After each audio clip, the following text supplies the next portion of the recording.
PM મોદીએ Gandhinagar sector 1 metro સ્ટેશનથી metro ટ્રેનને લીલી ઝંડી બતાવી સવારી કરી અમદાવાદમાં સભાને પણ સંબોધી। પીએમ મોદીએ ગાંધીનગર સેક્ટર 1 મેટ્રો સ્ટેશનથી મેટ્રો ટ્રેનને લીલી ઝંડી બતાવી આ મેટ્રો ફેઝ 2 ની શરૂઆત કરીને પીએમ મોદીએ સેક્ટર 1 થી ગિફ્ટ સિટી સુધી મેટ્રોમાં પ્રવાસ કર્યો। બીજી તરફ જીએમડીસી ખાતે પીએમ મોદીના કાર્યક્રમ યોજાયો, જેમાં પીએમ મોદીએ ખુલ્લી જીપમાં આવીને લોકોનું અભિવાદન ઝીલ્યું। બપોર બાદ પીએમ મોદીએ ગાંધીનગર સેક્ટર 1 મેટ્રો સ્ટેશનથી મેટ્રો ટ્રેનને લીલી ઝંડી બતાવી આ મેટ્રો ફેઝ 2 ની શરૂઆત કરીને પીએમ મોદીએ સેક્ટર 1 થી ગિફ્ટ સિટી સુધી મેટ્રોમાં પ્રવાસ કર્યો। વડાપ્રધાન મોદીએ મેટ્રો ટ્રેનમાં જાતે જ ટિકિટ લઈને ગાંધીનગર સેક્ટર 1 થી ગિફ્ટ સિટી સુધીની મુસાફરી કરી, જેમાં તેમણે યુવાનો સાથે પણ સંવાદ કર્યો। આ સફરમાં તેમની સાથે રાજ્યના મુખ્યમંત્રી ભૂપેન્દ્ર પટેલ અને રાજ્યપાલ આચાર્ય દેવવ્રત પણ હાજર રહ્યા। આ મેટ્રો અમદાવાદના મોટેરા સ્ટેડિયમથી ગાંધીનગર સેક્ટર 1 સુધી જશે, જેમાં 8 સ્ટેશન સહિત અમદાવાદ અને ગિફ્ટ સિટીને કનેક્ટ કરશે। મેટ્રોની કનેક્ટિવિટીથી લોકોનો સમય બચશે અને ટ્રાફિકનું ભારણ પણ ઘટશે। તો પીએમ મોદીએ અમદાવાદથી ભુજ વચ્ચે દોડનાર દેશની પ્રથમ વંદે મેટ્રો ટ્રેનનો શુભારંભ કરાવ્યો। મેટ્રોમાં સવારી કર્યા બાદ પીએમ મોદી જીએમડીસી ગ્રાઉન્ડ ખાતે જાહેર કાર્યક્રમમાં પહોંચ્યા, જ્યાં ગુજરાતને 8,000 કરોડના વિકાસ કામોનું ખાતમુહૂર્ત તેમજ લોકાર્પણ કર્યું। પીએમ મોદી જનસભાને સંબોધી। પીએમ મોદી ઓડાના મકાનની ફાળવણી કરી તો ઉર્જા, પેટ્રોકેમિકલ અને શહેરી વિકાસ વિભાગના કામોનું ખાતમુહૂર્ત તેમજ લોકાર્પણ કર્યું। અમદાવાદની ધરતી પરથી પીએમ મોદીએ વિરોધીઓને લલકાર ફેંક્યો। તેઓએ વિપક્ષ પર પ્રહાર કરતા જણાવ્યું કે સત્તા માટે લાલચી લોકો ભારતના ટુકડા ટુકડા કરવા માંગે છે। આ લોકો જમ્મુ કાશ્મીરમાં આર્ટિકલ 370 પાછો લાવવાનું કહે છે, પરંતુ દેશ તેઓને જડબાતોડ જવાબ આપશે। જૂનાગઢમાં 75 કુંડી યજ્ઞ કરી પીએમના 75મા જન્મદિવસની ઉજવણી કરાશે। પ્રધાનમંત્રી નરેન્દ્ર મોદીના જન્મદિવસની જૂનાગઢમાં ભવ્ય ઉજવણી કરાશે। પીએમ મોદીના 75મા વર્ષની ઉજવણીના ભાગરૂપે ભૂતનાથ મંદિરમાં હવન કરાશે। ભૂતનાથ મંદિરમાં 75 કુંડી યજ્ઞનું આયોજન કરાયું છે, જેમાં પીએમ મોદીના સ્વસ્થ નિરોગી જીવન માટે પ્રાર્થના કરાશે। આ હવનમાં તમામ વર્ણના 75 યુગલો ભાગ લેશે। મંદિરના મહંત મહેશગીરી બાપુએ જૂનાગઢની તમામ જનતાને યજ્ઞનો લાભ લેવા નિમંત્રણ આપ્યું છે। હવે ધોરાજીની સફુરા નદીમાં પણ મગરના ધામા જોવા મળી રહ્યા છે। વડોદરાની વિશ્વામિત્રી તો મગરની નદી છે। હવે ધોરાજીની સફુરા નદીમાં મગરોએ ધામા નાખ્યા। 4 દિવસમાં બીજી વાર મગરે સફુરા નદીમાં ડૂબકી મારતા લોકોમાં ભયનો માહોલ છવાયો છે। ઉપરવાસમાં પાણીની આવકની સાથે ધોરાજીની સફુરા નદીમાં મહાકાય મગર આવી ચડ્યા છે। આ અંગેની લોકોને જાણ થતાં તુરંત વન વિભાગની જાણ કરાઈ હતી। વન વિભાગની ટીમે સફુરા નદી કાંઠે પહોંચી કલાકોની મહેનત બાદ મહાકાય મગરનું રેસ્ક્યુ કર્યું હતું। મહાકાય મગરને ફોરેસ્ટ વિભાગ દ્વારા સલામત સ્થળે મુક્ત કરાયો। મગરને પકડી લેતા લોકોએ રાહતનો શ્વાસ લીધો। ગુરુવારે પણ ધોરાજીના ખાડા વિસ્તારના તળાવમાં મગરો જોવા મળતા સ્થાનિકોમાં ફફડાટ ફેલાયો હતો। ફરેણી રોડ પર આવેલા ખાડા વિસ્તારના તળાવમાં 2 થી 3 મહાકાય મગર જોવા મળ્યા। મગર દેખાતા દહેશતનો માહોલ હતો। ગીર સોમનાથમાં માછલી ભરેલું ટેન્કર પલટ્યું, રોડ પર માછલીની રેલમછેલ। ગીર સોમનાથના કોડીનાર બાયપાસ રોડ પર પૂરપાટ જતું ટેન્કર પલટી ગયું। ગીર સોમનાથ જિલ્લાના કોડીનાર બાયપાસ રોડ નજીક ફિશ ભરેલું કન્ટેનર પલટ્યું। અકસ્માતની સમગ્ર ઘટના સીસીટીવી કેમેરામાં કેદ થઈ। વેરાવળથી ફિશ ભરીને કન્ટેનર પીપાવાવ પોર્ટ જતા સમયે દુર્ઘટના સર્જાઈ। ઘટનાને કારણે રોડ પર લોકોનું ટોળું ઉમટ્યું। કન્ટેનર ઓવરસ્પીડમાં હોવાથી પલટી માર્યું હોવાનું પણ જાણવા મળ્યું। સદનસીબે ઘટનામાં કોઈને જાનહાની નથી થઈ।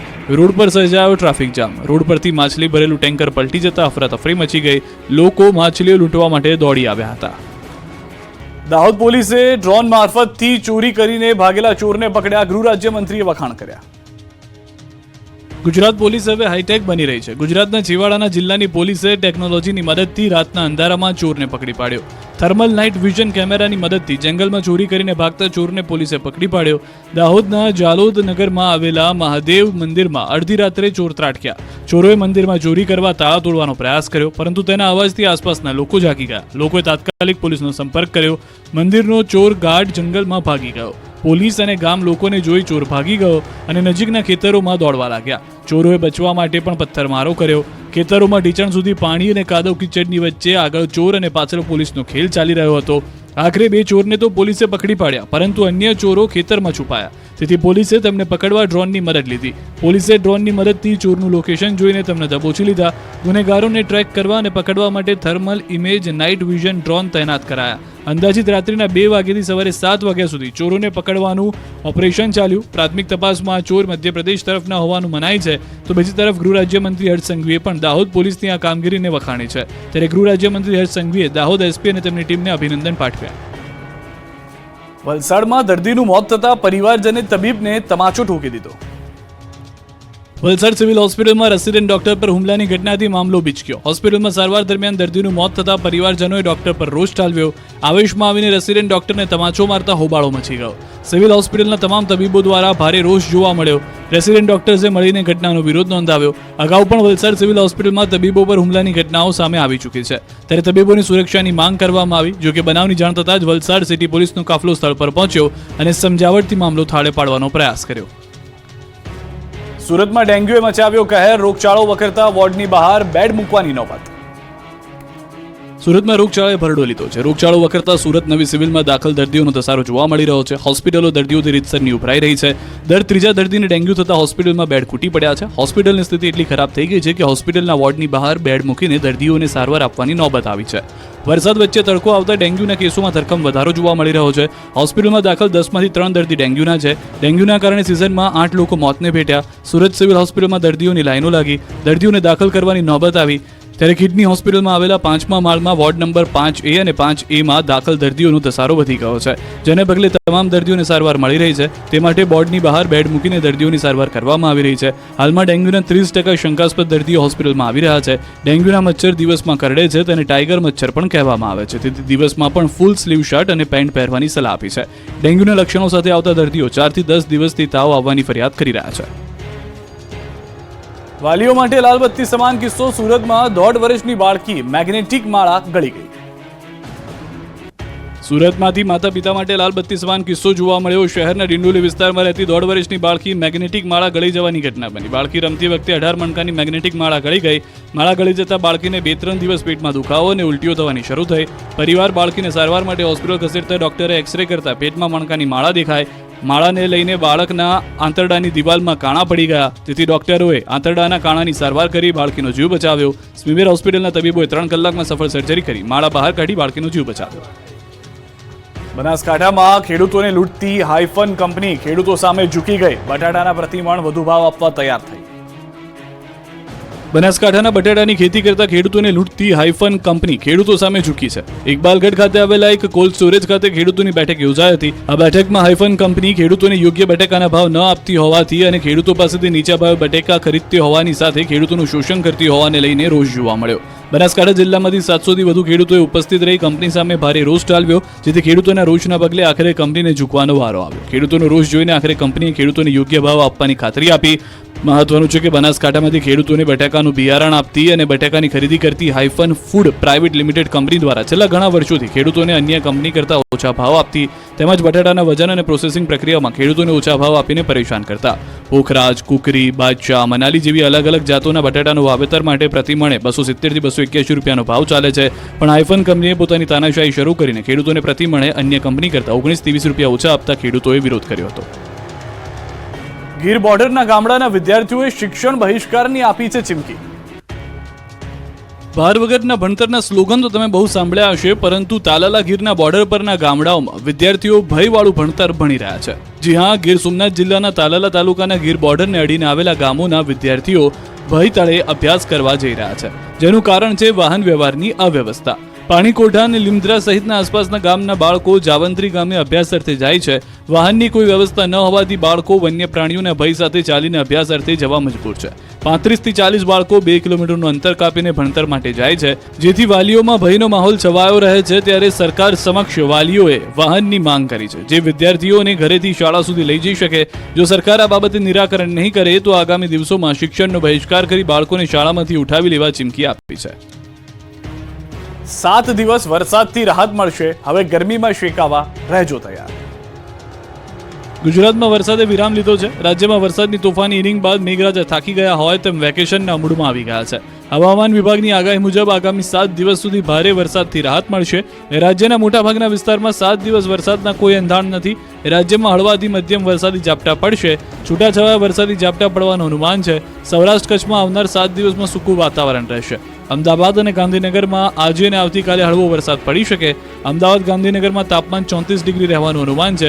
બીજી તરફ રાજ્યમાં વરસ્યો સામાન્યથી વધુ વરસાદ. 1 જૂનથી અત્યાર સુધીમાં 40 ઇંચ વરસાદ પડ્યો. રાજ્યમાં 46% વધુ વરસાદ ખાબક્યો.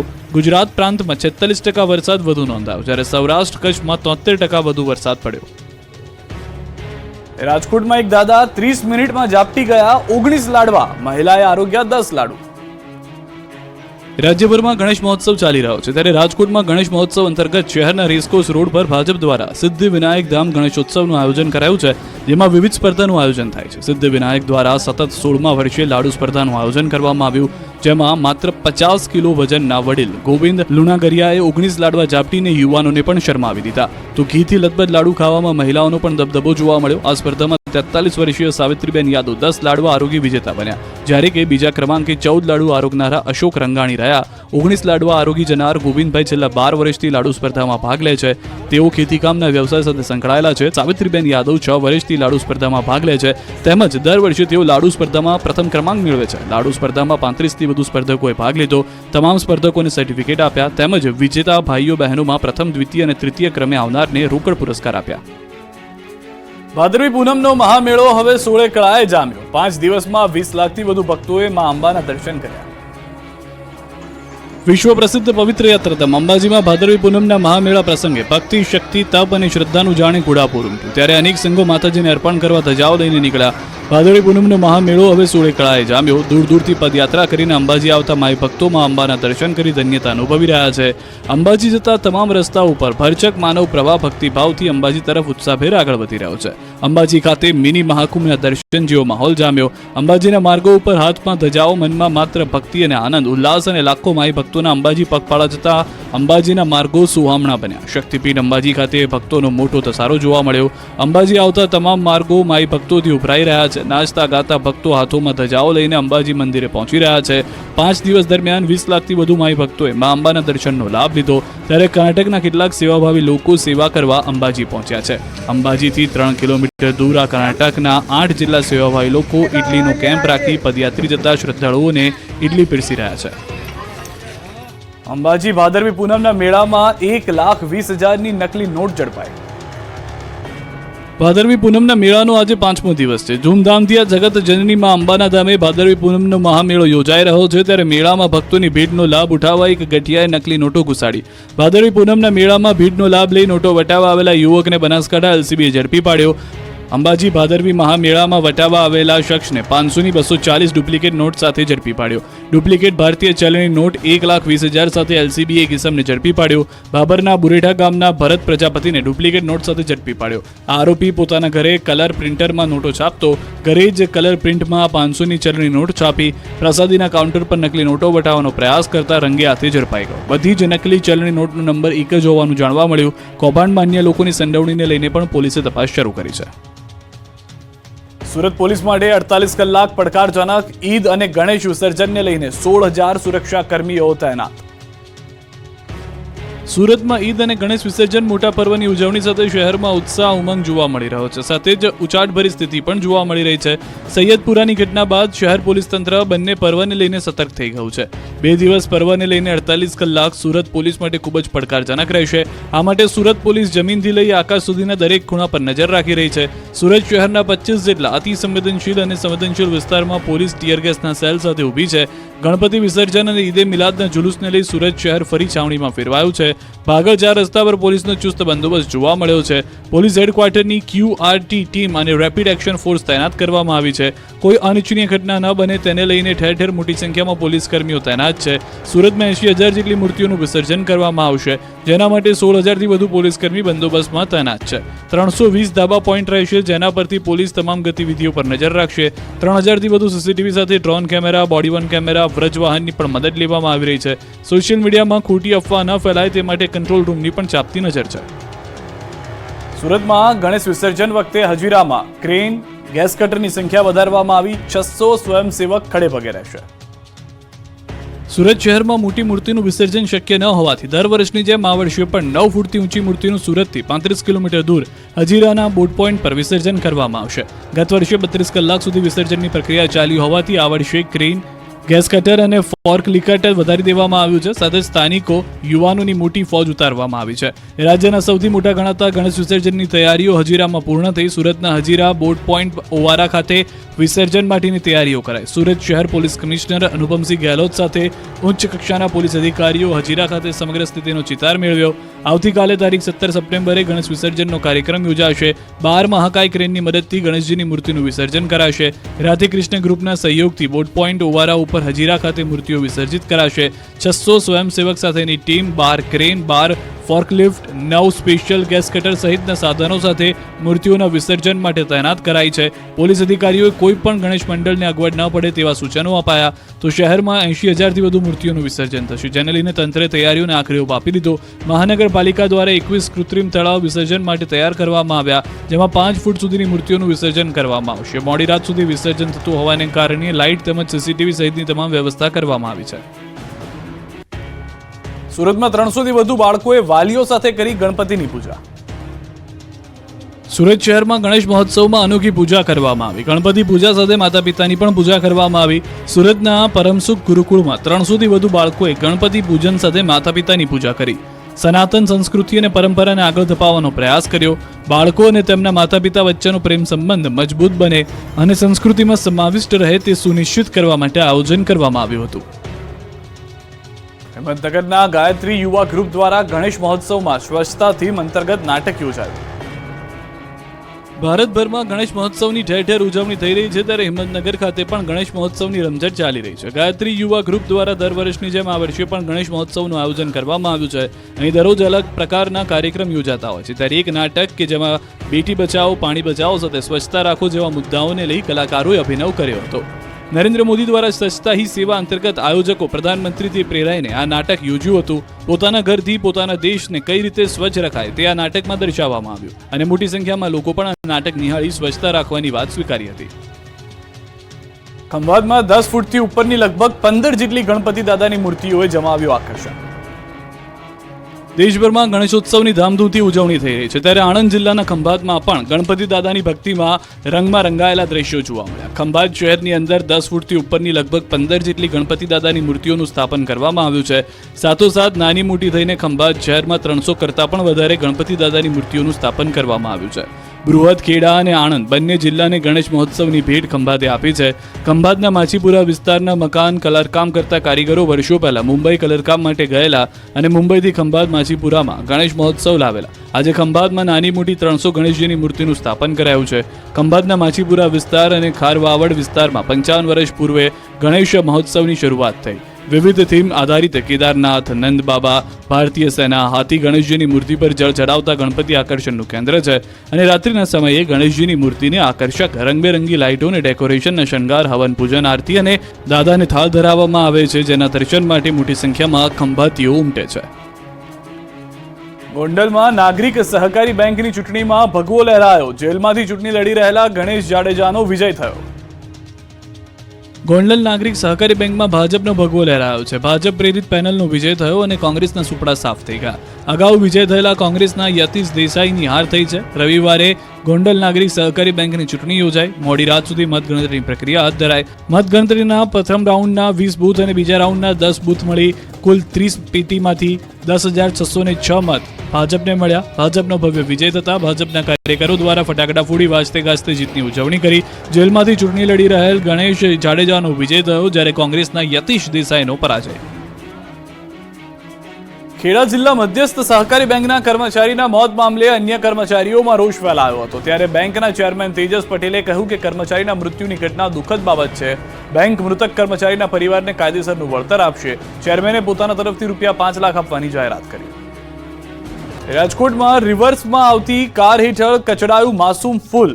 કાર હેઠળ કચડાઈ જતા એપાર્ટમેન્ટમાં રમતા માસૂમ બાળકનું મૃત્યુ. રાજકોટમાં દરેક માતા માટે લાલબત્તી સમાન ઘટના બની છે. તમારું બાળક ફ્લેટમાં એકલું રમતું હોય તેનું ધ્યાન રાખજો, કેમ કે રાજકોટ શહેરમાં મવડી નજીક હેમાદ્રી એક એપાર્ટમેન્ટમાં રિવર્સમાં આવતી કારે નીચે કચડાઈ જતા 1.5 વર્ષમાં માસૂમ બાળકનું મોત નીપજ્યું. એકના એક પુત્રના મોતથી ચોકીદાર પરિવારમાં ગમગીની છવાઈ. 1.5 વર્ષનો પુત્ર મોહન પાર્કિંગમાં રમતો હતો, જે દરમિયાન કાર ચાલક મિલન કાર રિવર્સ લઈ રહ્યો હતો, ત્યારે કાર હેઠળ કચડાઈ જતા તેને ગંભીર હાલતમાં સારવાર માટે હોસ્પિટલમાં ખસેડાયો, જ્યાં તેનું સારવાર દરમિયાન મોત નીપજ્યું. પોલીસે કાર ચાલક મિલન સામે ગુનો નોંધવાની અને ધરપકડ કરવાની કાર્યવાહી કરી હતી. પંચમહાલમાં ઝાલા બાપાજીનો ચમત્કાર, આ મંદિર પશુધનના દુઃખ દર્દ કરે છે ગાયબ. પંચમહાલ જિલ્લાના શહેરાના નાંદરાવ ગામમાં એક એવું મંદિર આવેલું છે જે દેખાવમાં ભવ્ય નથી કે અંદર ભગવાન માતાજીની પ્રતિમા પણ નથી, તો પણ છે અનેરું અને મહત્વ ધરાવતું. આ મંદિર દેખાવમાં સામાન્ય નાના ડેરા જેવું જ છે, જેમાં માત્ર એક જ દીપક પ્રગટાવવામાં આવે છે અને જે દીપક હજારો પશુપાલકોની આસ્થાનો દીપક વર્ષોથી બન્યો છે. આ મંદિર પશુધનના દુઃખ દર્દ દૂર કરે છે, ગાયબ કરે છે. દર વર્ષે ભાદરવા માસના બીજા રવિવારે એક મેળો યોજાય છે. આ પારંપરિક મેળાને ઝાલા બાપાજીના ધાર્મિક મેળા તરીકે ઓળખવામાં આવે છે. વર્ષમાં એક જ વાર યોજાતો આ મેળો હજારો પશુપાલકોની આસ્થાનું કેન્દ્ર છે, જે પશુપાલકોના પશુઓને ગર્ભધારણ કરવામાં સમસ્યા થતી હોય, જેના માટે આ મેળો અને મંદિર જાણે ભગવાન સ્વરૂપ છે. પશુપાલકો દવા સારવાર થકી પોતાના પશુ ગર્ભધારણ કરે એ માટે માતબર નાણાંનો ખર્ચ કરી હારી થાકી જતા હોય છે અને આખરે ઝાલા બાપાજીના શરણે આવી માનતા લેતા જ તેઓના પશુની તકલીફ દૂર થાય. ઝાલા બાપાજીના મંદિર ખાતે પૂજારી ધર્મેન્દ્રસિંહ દ્વારા પશુપાલકોની કાગળમાં થોડી સુખડીનો પ્રસાદ આપવામાં આવે છે. બસ પશુપાલકોની અતૂટ શ્રદ્ધા સાથે રાખવામાં આવતી માનતા રૂપી મનોકામના અહીં પૂરી થાય છે. અહીં પૂજારી દ્વારા પણ 1 રૂપિયો લેવામાં કે માંગવામાં આવતો નથી. પશુપાલકો સ્વમેળે જ અહીં 5-10 રૂપિયા ભેટ મૂકતા હોય છે. છોટાઉદેપુરના પ્રજ્ઞાચક્ષુ ફિઝિયોથેરાપિસ્ટ ડોક્ટર યુસુફ વોહરા 20 વર્ષથી ક્લિનિક ચલાવી દર્દીઓને અવિરત સારવાર કરે છે. આજે ડોક્ટર યુસુફ વોરા, તેઓ જન્મથી દ્રષ્ટિહીન છે, પરંતુ દ્રઢ નિશ્ચય યુસુફને ક્યારેય પોતાની વિકલાંગતાને તેમના સપનાની આડે આવવા દીધી ન હતી. સખત મહેનત કરીને લોકોને કસરત કરાવી, આરોગ્ય અપાવી, સાથે સાથે દર્દીઓને મોટિવેટ પણ કરવાનું કામ કરી રહેલા વ્યક્તિ વિશે જાણીને તમને પણ તેમના પર માન થશે. યુસુફ વોરા ફિઝિયોથેરાપીનો અભ્યાસ કરી ડોક્ટર બન્યા અને છેલ્લા 20 વર્ષથી છોટાઉદેપુર ખાતે પોતાનું ક્લિનિક ચલાવે છે. ડોક્ટર યુસુફ પ્રજ્ઞાચક્ષુ હોવા છતાં જાતે જ સમગ્ર ક્લિનિકનું સંચાલન કરે છે અને ક્લિનિકમાંના તમામ ઉપકરણોને આસાનીથી ચલાવી દર્દીઓને સારવાર આપે છે. ડોક્ટર યુસુફ પ્રજ્ઞાચક્ષુ હોવા છતાં લોકોને તેમના ઉપર પૂરો વિશ્વાસ છે અને તેમની પાસે ઇલાજ કરાવી તેમની કાર્યશૈલીને વખાણે છે. Doctor Yusuf mobile, social media અને લેપટોપ જેવા આધુનિક ઉપકરણો પણ નિયમિત ઉપયોગ કરે છે અને સામાન્ય વ્યક્તિની જેમ પોતાનું જીવન ગુજારે છે. ડોક્ટર યુસુફનો કિસ્સો દ્રષ્ટિહીન લોકોની સાથે તમામ માટે પ્રેરણાદાયી છે. ભાણવડના પક્ષી પ્રેમીની કબૂતર સાથેની અનોખી મિત્રતા. તમે મિત્રતાની વાત તો બહુ સાંભળી હશે, પક્ષી પ્રેમીઓની વાતો જાણી હશે, નિહાળી પણ હશે, પરંતુ દ્વારકાના ભાણવડના આ પક્ષી પ્રેમીની વાત કંઈક અલગ છે. ભાણવડના પક્ષી પ્રેમી પ્રકાશભાઈની કબૂતર સાથેની અનોખી મિત્રતા જોઈ ગામ આખું દંગ રહી ગયું. પ્રકાશભાઈ સાથે કબૂતરની એવી મિત્રતા થઈ ગઈ છે કે આ યુવાનનો પીછો નથી છોડતું કબૂતર. પ્રકાશભાઈ જ્યાં જ્યાં તેની સાથે સાથે કબૂતર પણ ઉડતું આવી જાય. પ્રકાશભાઈ દ્વારા કબૂતરને બાઇક સાથે ડ્રાઈવ કરાવે છે અને પક્ષી પણ રાજી એમની બાઇક સાથે ડ્રાઈવ કરે છે. આ પ્રકારનો પક્ષી પ્રેમ જોઈ લોકો પણ જોતા રહી જાય છે. પ્રકાશભાઈ તેમના મિત્ર સમાન કબૂતરનું નામ રોકી રાખ્યું છે. ભાણવડના પ્રકાશભાઈ છેલ્લા 1 વર્ષથી સફેદ કબૂતરને ઉછેર